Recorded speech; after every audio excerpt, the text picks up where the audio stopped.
ছায়ানট যেটা করে, ছায়ানট নিজের মতো করে অনুষ্ঠান করে।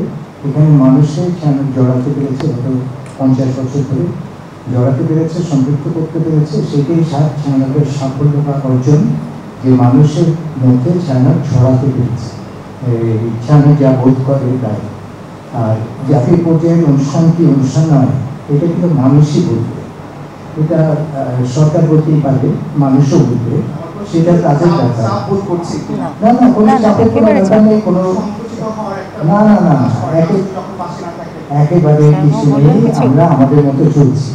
আমরা সচরাচর আন্তঃমন্ত্রণালয়ের যে বৈঠকটি হয় তার পরপরই বাংলাদেশ বেতার এবং বাংলাদেশ টেলিভিশন থেকে আমরা একটা যোগাযোগ হয়। তো সেটা একটু দেরি হয়েছে এবং আজকেই আসলে সেই একটা আনুষ্ঠানিক সভা হলো। ফলে আমাদের নিজেদের একটা ব্যবস্থাপনা আমরা প্রচারের সঙ্গে সঙ্গে বিটিভিও করবে আমার মনে হয় না।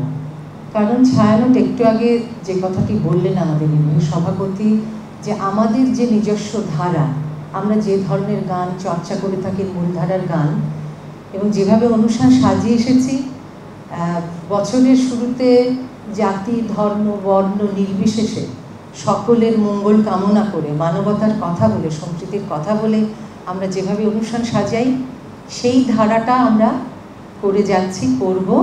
এবং এখানে আমার মনে হয় যে আর কোনো আমাদের লক্ষ্য, এটাই আমাদের লক্ষ্য, অন্য কিছু হবার কোনো, আপনি যেটা বলছিলেন সেটার আমরা মনে করি। সবকিছু একটা কথা বলতে চাই, যেটির জন্য প্রস্তুতি নিয়েছিলাম সেটি হয়েছে। যে এই প্রথম ছায়ানটের নববর্ষের আয়োজন হচ্ছে যখন সানজিদা খাতুন গৃহজগতে নেই। আপনার দোয়া আশীর্বাদ করবেন, তার দেখানো পর্বে সকলে মিলে তার যে শূন্যতা এটি যেন পূর্ণ করতে পারি, এই অঙ্গীকার নববর্ষের আয়োজন আমরা করতে চাই। যেটি মৌলিক বিষয় সেটি যে কথা বলে শেষ করে যাবে।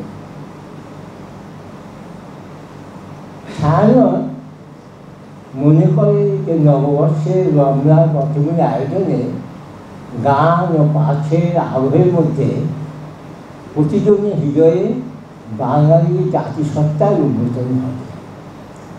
এটি বাঙালি প্রাণের উৎসব, একমাত্র অসাম্প্রদায়িক উৎসব। এটি নিছক একদিন বাঙালি সাজা প্রতিযোগিতা নয়। এই ধারা থেকে ধরে অগ্রসর হয়ে যেন বিশ্বমানব হতে পারি, সমাজের সকল পুরুষ মানবিক অবক্ষয় থেকে জাতি মুক্ত হয়ে যেন স্বস্তি জীবন চলতে পারে, সে প্রার্থনা অভিযান করতে চাই। প্রতি বছরের মতোই সুরের ধারা চ্যানেল আই এবার যৌথ উদ্যোগে আমরা আয়োজন করতে যাচ্ছি বর্ষবিদায় এবং বর্ষবরণের অনুষ্ঠান। এই অনুষ্ঠানটি আমরা আয়োজন করে থাকি চিন্মৈত্রীতে, কিন্তু এবার জনসমাগমের কথা চিন্তা করে আমরা এই অনুষ্ঠানটি আয়োজন করছি হচ্ছে রবীন্দ্র সরোবরে। মাননীয় সংস্কৃতি বিষয়ক উপদেষ্টা, ওনার পরামর্শের মতোই আমরা এই অনুষ্ঠানটি আয়োজন করতে যাচ্ছি। তো প্রথম দিন আমরা বর্ষবিদায় অনুষ্ঠান করব দেশের গান, আর দ্বিতীয় দিন আমাদের বর্ষবরণে থাকবে হচ্ছে পঞ্চকবির গান সহ লোকসঙ্গীত।